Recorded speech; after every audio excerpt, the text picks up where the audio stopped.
Sebelum menonton tayangan ini, jangan lupa untuk subscribe, like, dan komen, terus share. Jangan lupa aktifkan tombol lonceng untuk notifikasi video-video kami terbaru. Assalamualaikum warahmatullahi wabarakatuh. Waalaikumsalam warahmatullahi Sobat era wabarakatuh. sekalian, jumpa lagi kita di channel yang keren ini. Keren, cadas ya. Tadi mati rupanya ya. Saya punya tamu yang mau berkeluh kesah soal Sambo ini, karena kok seolah-olah kasusnya dikecilkan, gradasinya. Iya. Padahal ini kan kasus yang besar. Misalnya dalam hal tadi kita sudah running 4 menit, tapi ya terpaksa dibuang karena mati. Dan mudah-mudahan internetnya jangan-jangan ini Sambo effect ya, internetnya maju mundur ini ya.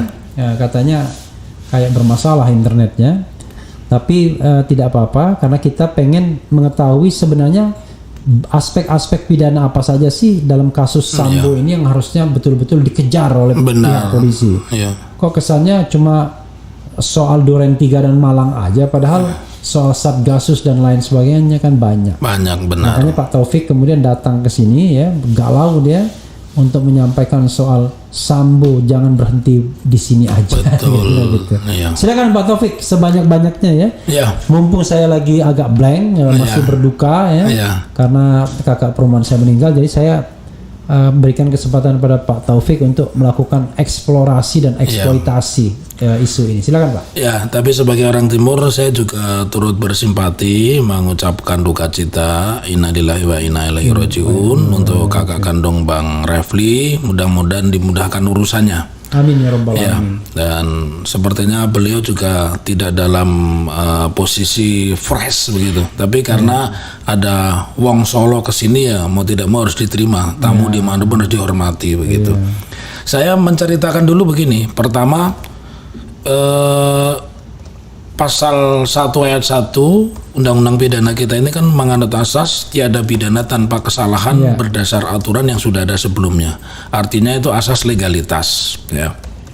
Kemudian kalau kita menganalisa secara tajam, tadi bahasa Jawanya itu kita petani begitu ya.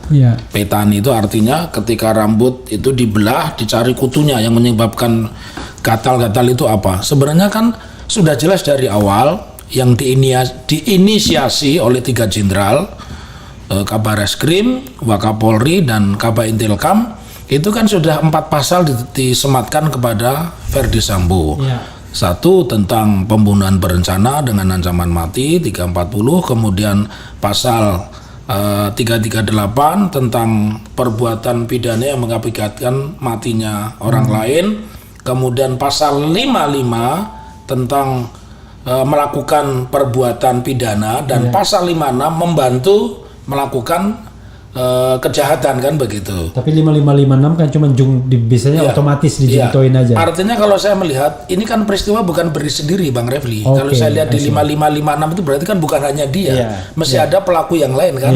Nah, sementara kalau di dalam saham, kenapa ini seperti dilusi begitu? Jadi pasal-pasal lain itu menjadi mengecil, seolah-olah hanya menjadi pasal domestik saja. Domestiknya apa? Peristiwa pembunuhan dilokalisir di rumah Ferdi Sambo. Jadi ketika tim yang dibentuk oleh Kapolri ini masih on the track ya, dia bicara tentang semua pasal dikupas. Nah tiba-tiba ini kan mengerucut hanya sampai dari Magelang kemudian ke Duren 3. Nah, kita harus memberikan kesempatan kepada masyarakat. Masyarakat juga diberikan kesempatan jangan sampai ketika menangani peristiwa pidana itu ada disparitas Bang Refli. Kenapa disparitas? Coba kalau kita runut peristiwa-peristiwa pidana sejenis yang lain, misalkan mengungkap kasus terorisme, ini kan tidak mungkin tersangkanya 1 atau 2 orang yang memberikan kasur, bahkan orang yang memberikan sumbangan atau sekedar memberikan buku pun dijadikan tersangka kan begitu. Nah, kenapa ini hanya mengerucut kepada peristiwa pidana domestik? Domestiknya apa? Di sekitar Magelang dan di sekitar Duren 3. Padahal kalau kita kupas satu-satu tentunya ada juga obstruction of justice. Nah, pertanyaannya sejauh ini pengungkapan obstruction of justice itu mestinya paralel dengan penanganan etikanya, kan begitu. Nah, tapi sepertinya ini kan stagnan, atau dengan kalimat lain seolah ini jalan di tempat. Padahal dari awal sudah kita berharap begitu banyak ada revitalisasi di tubuh kepolisian, salah satunya dengan pemeriksaan 93 terperiksa kan. Tetapi kenapa hanya mengerucut kepada 5, barangkali 7 atau kemungkinan sampai 9 perkara. Kalau kita berbicara tadi dengan mendasarkan asas legalitas, harus kita breakdown satu-satu peristiwa obstruction of justice ini melibatkan apa, kemudian siapa, dan perannya seperti apa. Ini harus dibuka. Lalu kalau kemudian peristiwa ini apapun namanya tidak bisa dilepaskan dari Satgasus. Kenapa? Karena pernyataan Kapolri pada saat mengungkapkan bahwa Sambo ini menjadi tersangka, itu kan dikaitkan juga dengan pernyataan bahwa membubarkan Satgasus. Saya mau keliru Kopassus, itu kan jadi masalah. Membubarkan Kopassus, jadi membubarkan Satgasus. Nah, pertanyaannya, kalau kepolisian ini sebagai badan hukum publik, Bang Refli sebagai ahli tata negara kan lebih paham dari saya, sebagai badan hukum publik kan tidak cukup ketika mengatakan ini dibubarkan. Harus ada setidaknya 2 audit, ya. Satu legal audit, yang kedua financial audit. Kenapa? Ini tidak remeh, perkara ini akhirnya berkembang, ada uang 155 triliun dari trackingnya PPATK. Judi online aja ya. Itu baru jadi judi online. Nah, padahal kalau kita 900 miliar. Ya, padahal kalau kita lihat sprintnya, ini kan sprint loh Bang Refli. Ini kan institusi yang ada di institusi. Atau kalau kita bahasanya keren itu polisinya di dalam polisi. Memiliki dalam Mabes katanya. Iya, Mabes dalam Mabes, dan memiliki kekuatan yang lintas sektoral, karena jangan lupa dia punya hak melakukan penyelidikan dan penyidikan sama seperti polisi, misalkan kasus nasional atau kasus multinasional. Dan kita masyarakat juga berhak tanya, kenapa ada Sambo ketika mengembalikan Joko Chandra ini, apakah Sambo dalam kapasitasnya sebagai ketua Satgasus atau Sambo sebagai divisi Propam? Karena saya tidak melihat peristiwa itu ada kaitannya dengan divisi Propam. Jadi di sini yang harus dijelaskan kepada publik yang dipertanggungjawabkan, jangan sampai apa yang sudah dilakukan oleh 3 jenderal, di mana dahaga masyarakat seolah sedikit terhormati, tiba-tiba menjadi kering lagi ketika perkara ini hanya dikerucutkan atau bahasa sahamnya dilusi hanya sampai kepada peristiwa pembunuhan domestik. Dan itu pun saya mencurigai, ya. Wajar saya sebagai orang pidana mencurigai. Kecurigaan saya apa? Kenapa kemudian tiba-tiba ada framing, dibuka kembali peristiwa romantisme tentang apa namanya percobaan perkosaan? Kan asasnya jelas. Saya mengutip tadi, ketika orang sudah meninggal itu kan tidak bisa dimintai kewajiban dan tanggung jawab pidana, sebab kewajiban dan tanggung jawab pidana itu hanya melekat pada subjek hukum. Subjek hukum disebut subjek hukum itu ketika dia berusia dewasa sampai sebelum meninggal dia subjek hukum. Ketika orang sudah meninggal itu menjadi objek hukum. Nah, kenapa institusi seperti Komnas HAM, kemudian institusi yang lain seperti Komite Perlindungan Perempuan dan sebagainya, Komnas Perempuan, tiba-tiba memframing seperti itu, kemudian dimunculkan pendapat dari beberapa advokat begitu yang senyampang dengan gagasan-gagasan itu. Nah, inilah satu kecurigaan saya mestinya ini momentum yang strategis. Pak Kapolri harus on the tracks begitu. Kalau Pak Kapolri tidak on the track meluruskan kembali, menjadi sebuah pertanyaan besar. Bahkan dengan kejujurannya, saya tanda petik, saya melihat Pak Kapolri dengan kejujuran, dia bilang anak buahnya ini ditekan. Bayangkan seorang Kapolri berpangkat Jenderal Penuh Bintang 4 bisa dalam tanda petik mengeluh bahwa institusinya ditekan oleh orang-orang Sambo. Nah, artinya jaringan Sambo ini masih kuat.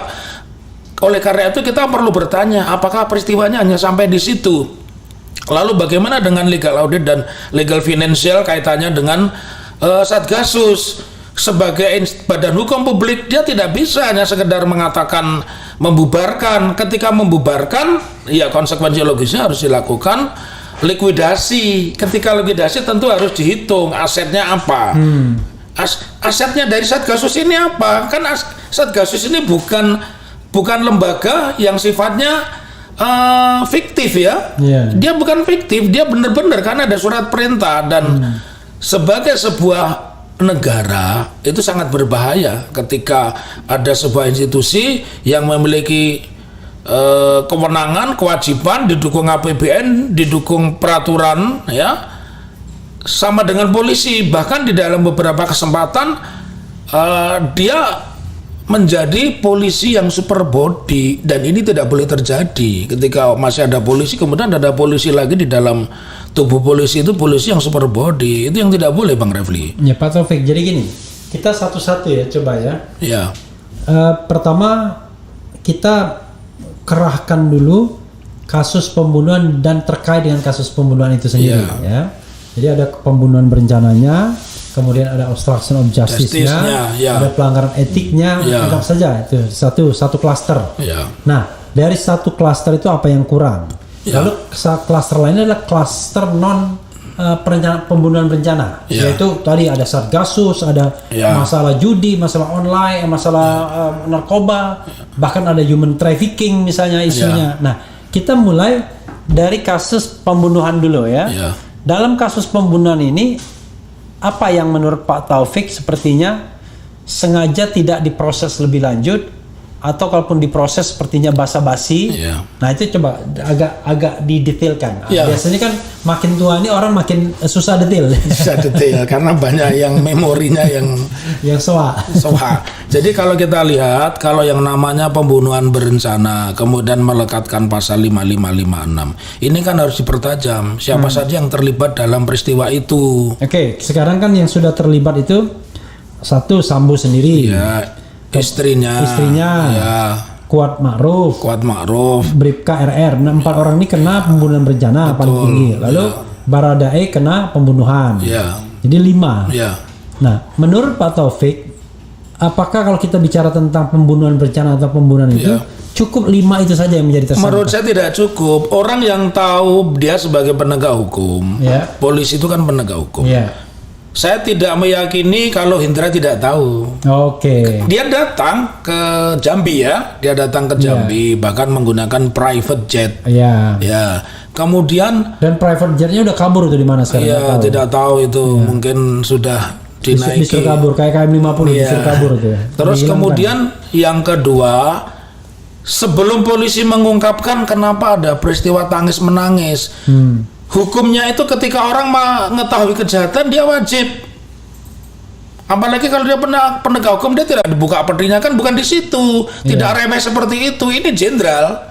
Kemudian Fadil Imran itu kenapa dia bisa berteletabis, berpelukan, itu apa yang dibisikkan sampai kemudian dia mencium kening, mencium pipi, memeluk dan sebagainya. Masyarakat Fahmi Alamsyah. Sama Fahmi Alamsyah. Awal-awal kan itu mencuat tiba-tiba sekarang delusi, sekarang kecil lagi, maka itu menjadi satu pertanyaan besar dan kita tidak boleh dalam peristiwa seperti ini. Jadi kembali ke 340 itu harus diungkap peran masing-masing itu apa. Karena yang namanya penyidik tugasnya itu kan ketika dia melihat peristiwa kejahatan, dia melakukan 2 hal. Tapi begini Pak Taufik, kan kita misalnya dalam hukum pidana itu ada setelah kejadian dan sebelum kejadian. Betul. Kan keterlibatan Fahmi Alamsyah sama mungkin Fadil Imran atau siapapun kan setelah kejadian. Sebelum kejadian kan mereka tidak ada di situ.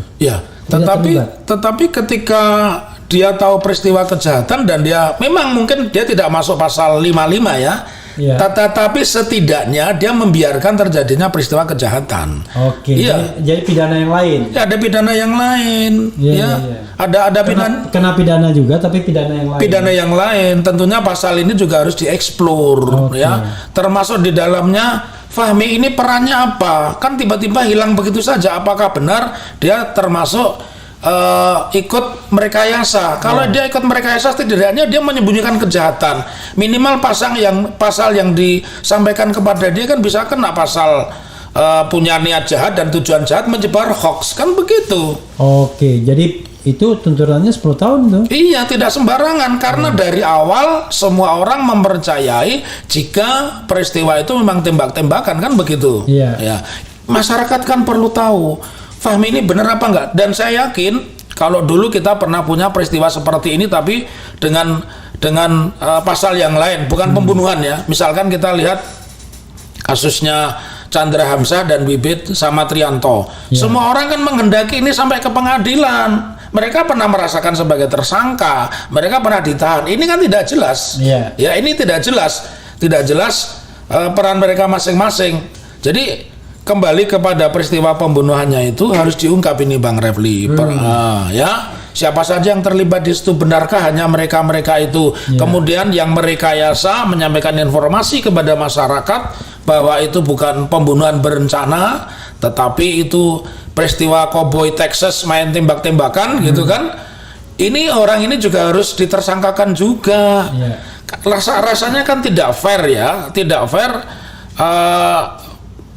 Banyak YouTuber itu masuk penjara karena dianggap menyebar hoax. Nah, sementara orang yang tugas dan tanggung jawabnya itu adalah sebagai penyelidik dan penyidik, kenapa dibiarkan? Jadi ketika saya menyebut nama-nama itu karena secara pasal-pasal pidana mereka memang memenuhi syarat ya, memenuhi syarat untuk ditersangkakan dengan pasal lain.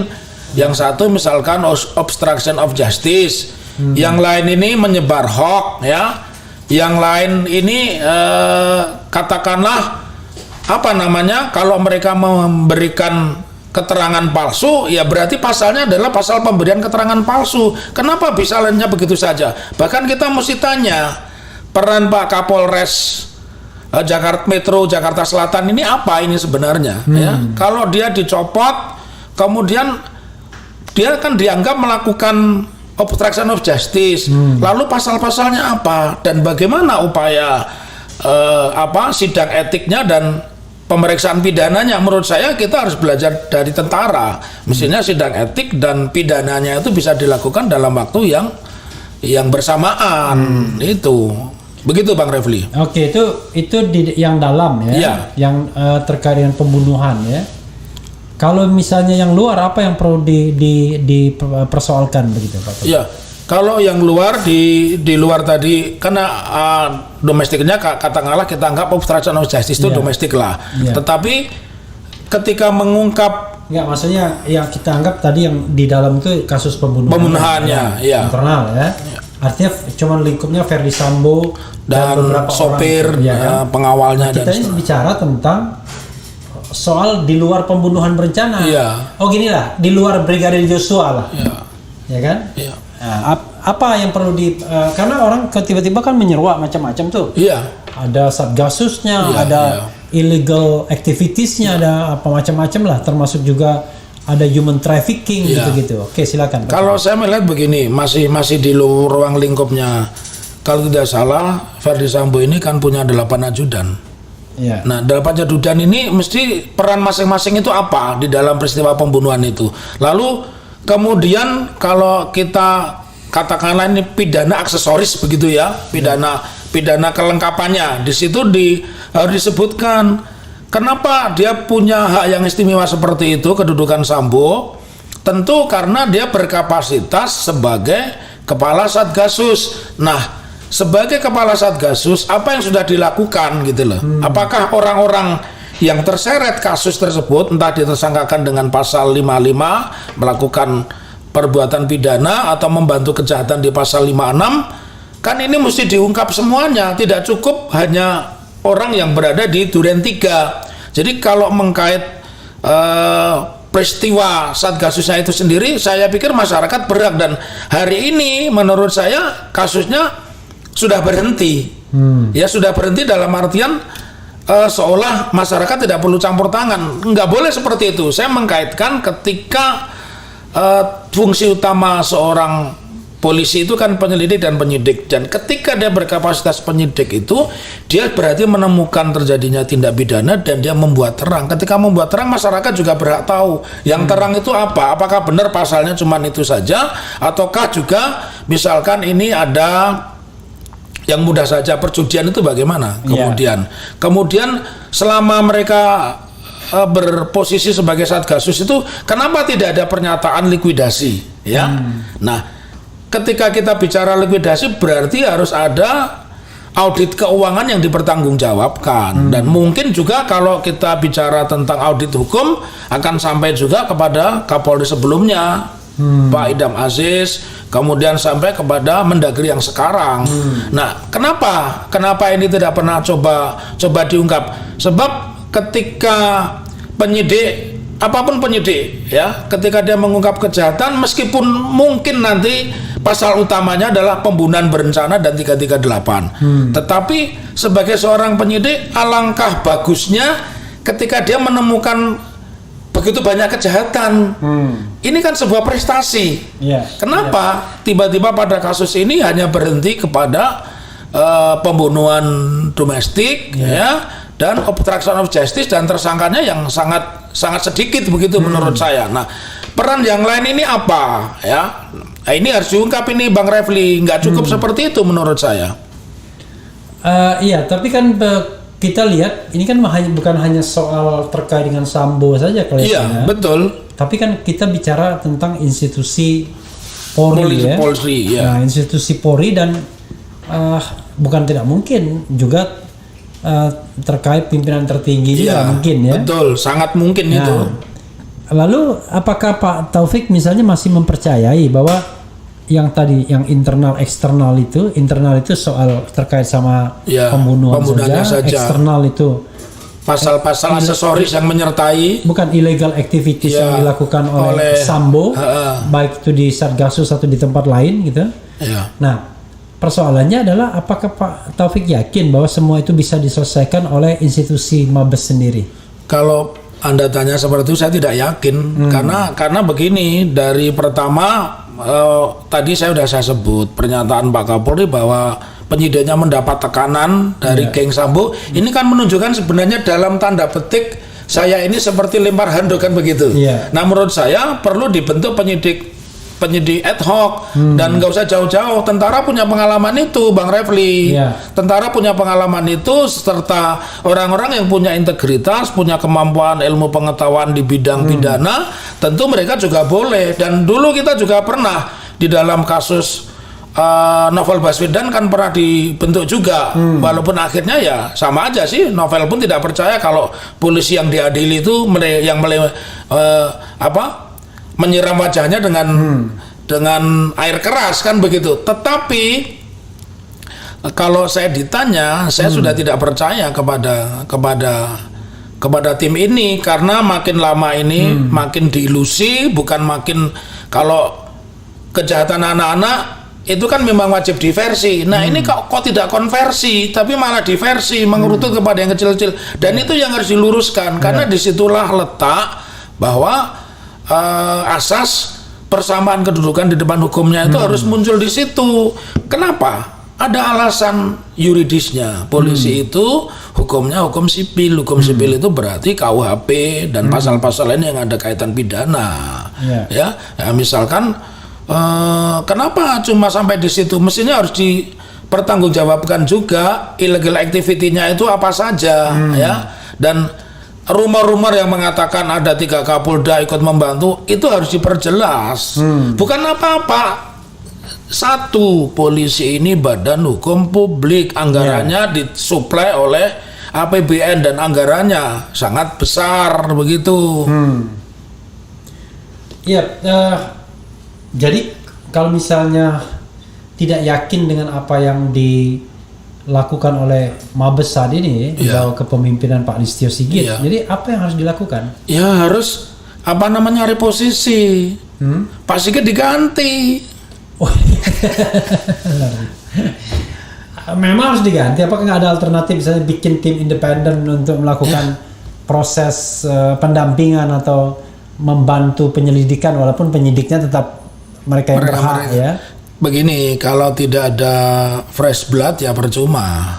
Harus ada fresh blood, mungkin unsur tentara, mungkin mereka-mereka yang punya integritas menurut ilmunya masing-masing, ada psikiater, ada psikolog dan sebagainya. Kan kasihan ini si kawan kita pengacara Kamarudin Simanjuntak ini. Sekarang teriakannya pun kan sudah tidak kencang, bukan berarti dia putus asa, enggak gitu loh. Karena banyak lah soal BBM, soal ini, soal itu. Tetapi kita di forum ini tetap harus meluruskan kembali bahwa masyarakat itu berhak untuk tahu kenapa dulu sudah on the track ya, 3 jenderal itu sudah komitmen menyelesaikan, tiba-tiba sekarang seperti penyidikan kasus baru begitu loh. Kayak tumpul gitu ya. Iya, kayak tumpul. Ini kan menjadi satu pertanyaan besar sampai di antara 3 jenderal itu mengancam akan mengundurkan diri. Begitu Bang Refli. Termasuk juga misalnya sampai sekarang tidak ditahannya Putri PC, gitu dengan alasan kemanusiaan. Enak sekali habis membunuh pakai alasan kemanusiaan. Sementara kemarin ada kasus baru-baru ini diberitakan hanya kasus soal penipuan saja ya. Itu kena 12 bulan sampai melahirkan dia. Di dalam penjara pun 7 bulan hamil itu pun masuk tahanan. Nah, begitu sudah melahirkan masuk lagi tahanan, kan sampai teganya-teganya. Iya, kalau saya melihat peristiwa itu kan ya yang doesn't human bukan hanya polisi, jaksa, hakim pun juga tidak berperi kemanusiaan. Nah, kembali kepada itu tadi Bang Refli. Supaya orang tidak mengatakan ini ada praktek disparitas pidana, perbedaan perlakuan. Yang domestik saja kan sudah di framing sedemikian rupa, diarahkan. Kalau seorang pidana seperti saya sudah mencium ketika peristiwa itu diarahkan ke 338 itu menghindari perkara pembunuhan berencana, menghindari ancaman minimal 20 tahun gitu loh. Nah, jadi bahkan kita juga lihat betapa leluasanya orang yang dikenakan pasal 340, 338, 55, 56 tetapi masih bisa memakai tas bermerek. Ya, dan yang pasti dia tidak ditahan, masih bisa tidur enak. Ya, masih bisa tidur enak. Dan masih punya kontrol terhadap financial asetnya kan. Maka ini menjadi satu kecurigaan di dalam pidana itu diungkapkan berangkat dari kecurigaan kan begitu. Iya, kalau tidak ada kecurigaan ya jangan menjadi polisi. Ya kan? Ada yang saya ingat film yang dibintangi oleh Tom Cruise. Saya dibayar untuk mencurigai. Waktu dia jadi pengawal yang orang lain ya. Pak Taufik, karena saya juga ada ada something to do gitu ya. Mungkin Pak Taufik silakan wrap up ya.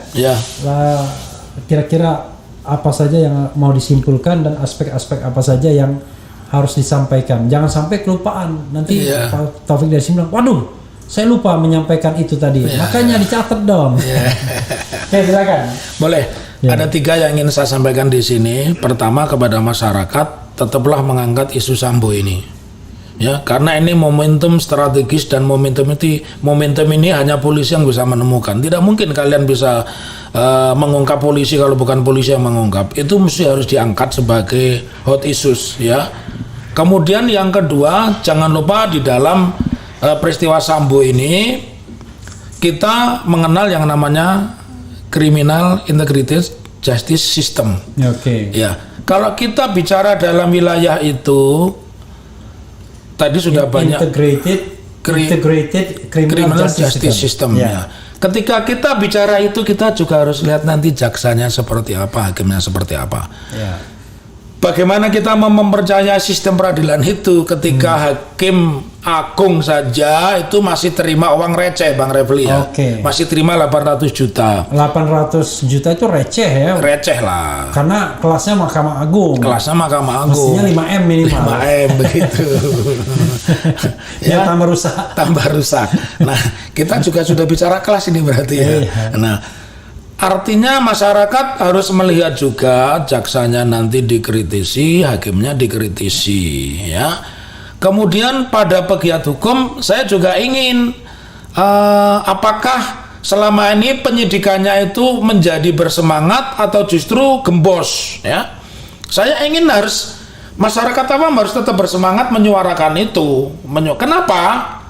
Karena disinilah ujian kita, negara ini menjadi baik itu tergantung dua hal. Satu, kita punya hukum yang baik atau tidak. Yang kedua, kita punya penegak hukum yang baik atau tidak. Kalau punya hukum yang baik tapi di tangan penegak hukum yang baik ya sama juga yang tidak baik ya. Ya sama juga menjadi tidak baik. Lebih bagus punya hukum yang jelek tapi di tangan orang yang baik.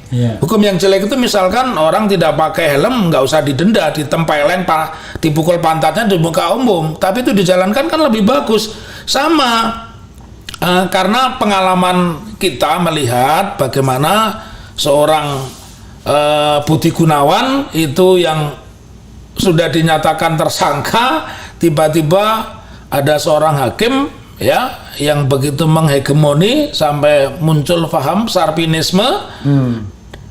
Jenderal bintang 3 tidak disebut penyidik. Logikanya seperti apa? Yang membebaskan itu kan tidak disebut penyidik saat itu, sehingga tidak bisa ditersangkakan karena bukan penyidik. Jadi 3 hal itu ya pesan saya di channel yang gas ini. Keren cadas. Ya, sobat era sekalian ya, unfortunately ya, memang tadi kita sudah mulai lebih cepat, tapi rupanya ada soal-soal teknis juga ya. Tapi mudah-mudahan ini memberikan sebuah apa ya, baseline ya, dasar lah paling tidak, agar kasus ini jangan sampai hanya berhenti di soal-soal yang pembunuhan domestik saja. Benar. Jadi domestik itu bagi Pak Taufik adalah hanya soal terkait kasus pembunuhan saja dengan cerita esek-eseknya itu kan. Itu cukup Kapolsek aja bisa menyelesaikan kalau pembunuhan itu. Tapi justru yang paling penting adalah bagaimana kasus-kasus yang melibatkan institusi Polri ini dibuka untuk pembenahan Polri ke depan. Karena kita ingin polisi yang jujur dan amanah tentunya. Betul, ya. Oke Pak Taufik, terima kasih banyak ya sobat era sekalian. Nanti kita akan semangat lagi, keren cadas lagi ya. Kalau sudah balik dari Palembang, kalau dukanya sudah berkurang. Yang jelas saya harus ke Lampung juga untuk jadi saksi ahli atau ahli sebenarnya. Tapi orang menyebutnya kan saksi ahli. Sebenarnya yang tepat kalau KUHP itu memberikan keterangan ahli. Memberikan keterangan ahli. Yang pasti bukan ahli bersaksi kan itu.